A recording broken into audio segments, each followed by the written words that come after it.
Le mot du jour, plutôt le gros mot du jour, c'est plus rigolo, on en apprend évidemment sur ces petits jurons qu'on peut donner comme ça parfois. Alors il y en a qu'on donne un petit peu moins, c'est vrai, depuis quelques temps. Poltron, c'est vraiment qu'un poltron, Emmanuel. Un poltron.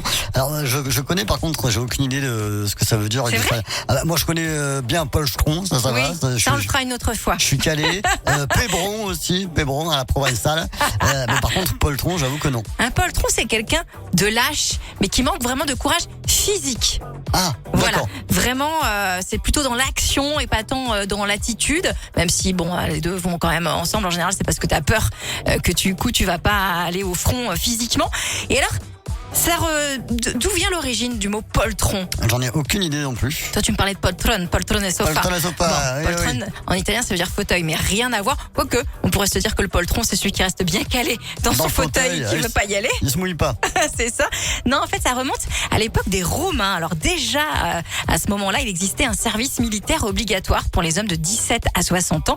Et donc, à cette époque, les moins courageux qui voulaient y échapper n'hésitaient pas à se mutiler. Alors, en général, ils se coupaient le pouce. Comme ça, ils pouvaient pas manier les armes.